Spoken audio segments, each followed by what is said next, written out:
Hey, what's up everybody, and welcome back for another 14er adventure. So this week, pretty excited about this. It is, I actually got a hiking partner here I'll introduce you to in just a second, but it's his and I's introduction into the Elk Range. And it's a very fitting hike for Halloween weekend because we're doing Castle and Conundrum Peaks. What's really cool about this right now is there is some snow up top. I definitely think we're gonna be required to use traction as well as all of the necessary protection that we'll need. It's really cool looking right now. We have all the peaks covered under a bunch of fog, and behind me you got some 13ers, but I want to turn this around so you can see what this is.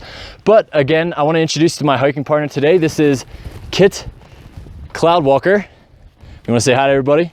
Hey, it's Cloud Kicker. Keep the video, man. This is a good video. Yeah, we're about 12,000 feet up right now. And we made it to the very uppermost part of the upper trailhead, if you don't include this part. But yeah, my car, it doesn't do much, but it makes it up the hard four-wheel drive roads. Spick and span. And it's definitely required four-wheel drive, and in fact, pretty much the first part of our hike here has been walking up the remainder of the four-wheel drive road.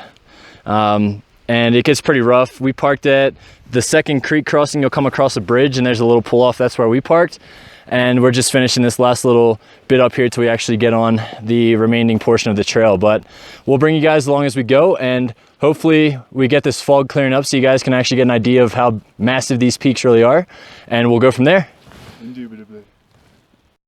All right, we've been going for a little over 1.5 miles now, and we're starting to get some snow.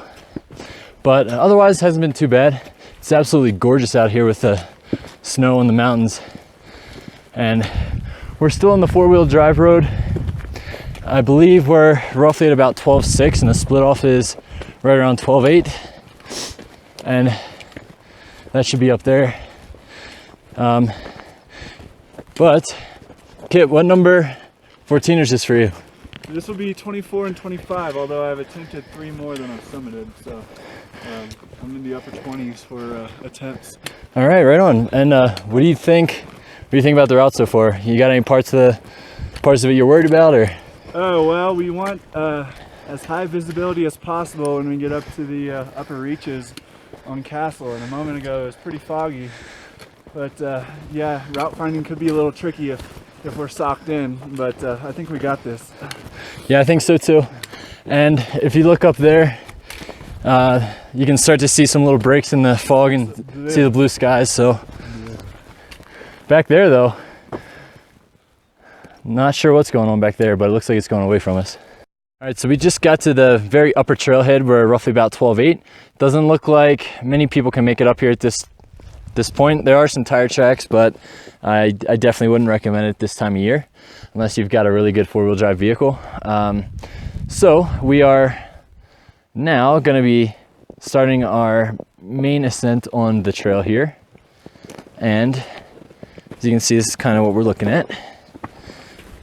The snow's been super light, like off and on, but nothing major right now.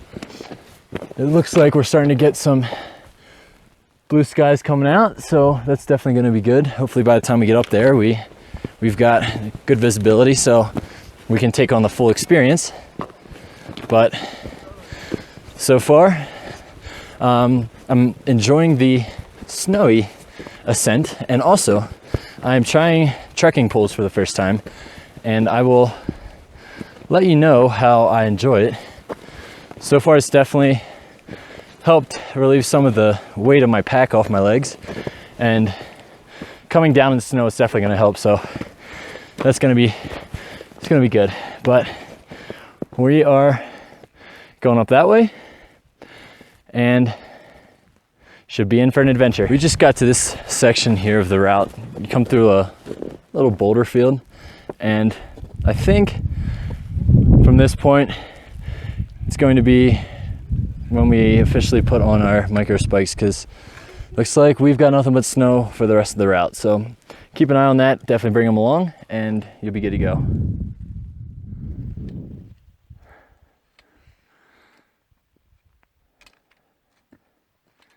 So we are going up this gully here right now, and the snow's getting pretty deep. Some places are almost thigh high for me, and I'm about 6'2", so it's definitely some deep snow, and it's definitely, and I dropped my glove and I fell in a hole. So be careful. That's where we're going, and the next part of the route is extremely steep switchbacks all the way up to the top there, and then we cut across all the way to there. That's going to be tough, especially with all the wind and how cold it is. So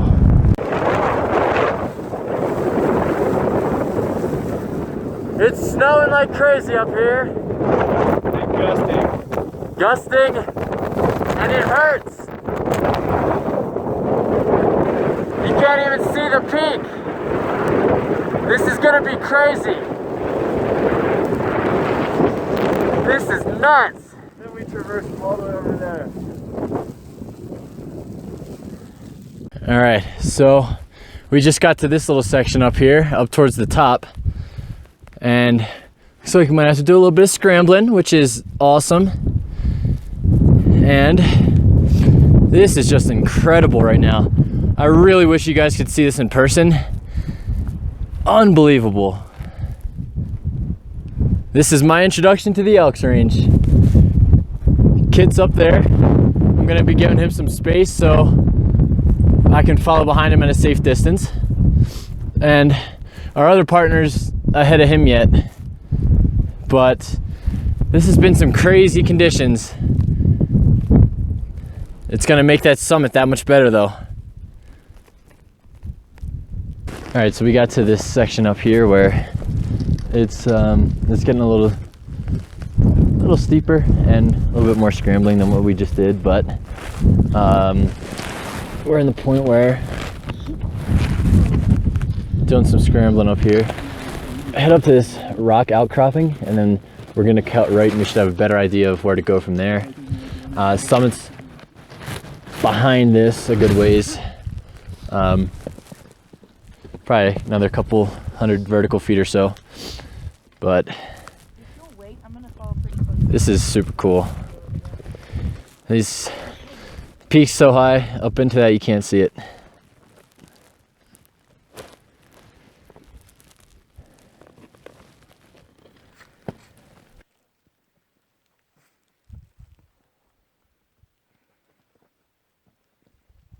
We just have whiteout conditions up here. And it's getting worse too.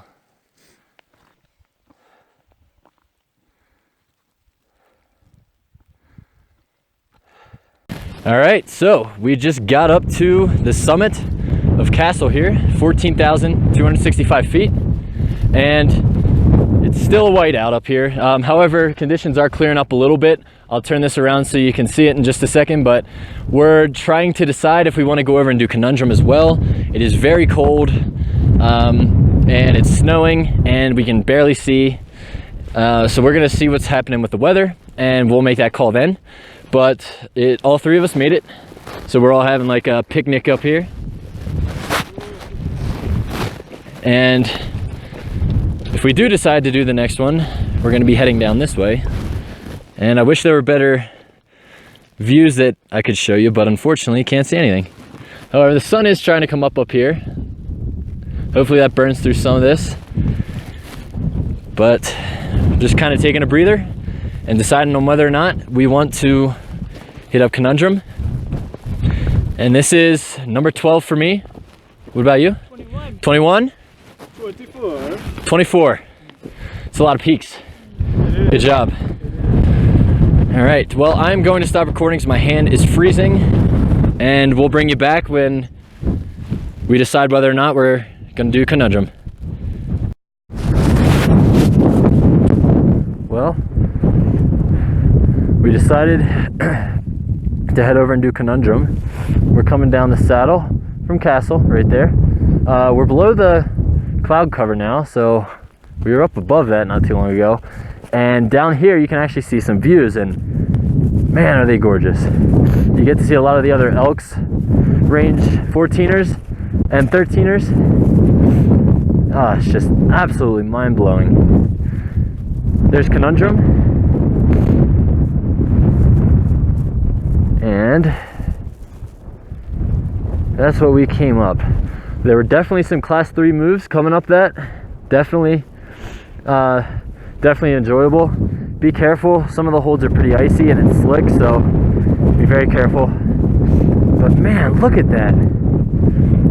Look at the snow in those mountains. Amazing. All right, so we're almost at the base of Conundrum here, and it's windy as always, and enough cloud cover has lifted to see the maroon bells over there. I wish I could zoom in for you, but quality wouldn't be that great.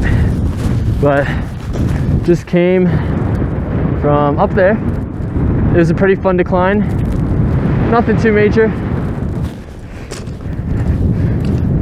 Alright, and this is what we are going up. And you absolutely need micro spikes from this point of the year forward, without a doubt. And you know, this year's frozen, and you can see some climbers down there on the other end, but they're still quite a ways away from us. And we got this push up here, and we're going to, after we get up there, we're going to come back down here and reascend Castle and go down that way, just because, you know, none of us have an ice axe to go down this way. But if you do and the snow is good, you could be able to do that. And we're going to start this last push up here. It doesn't look too bad. We'll see you at the top. This is our last push up Conundrum here, and we'll be at the summit. We're starting to get a little bit clear skies, so you can see the elks in all their glory. And I'm not 100% positive, but I believe that over there is La Plata, which I was at a couple weeks ago. Another fun one. But this little push up here looks fun.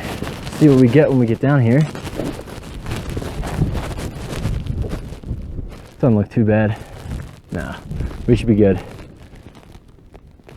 All right, everybody, we did it. We made it to the top of Conundrum, and it took us roughly about 4 hours and 45 minutes, 5 hours. I'm slower than them, but nonetheless. Much slower. There's Castle. We're gonna go back that way up and descend the route that we came up, so that seems to be the safest option. And here's the whole crew. Good job. Cheers, mate. Cheers. We made it. And my hand is freezing, so I'm going to end this. Thank you for tagging along for another 14 adventure. We will see you next week. See you soon.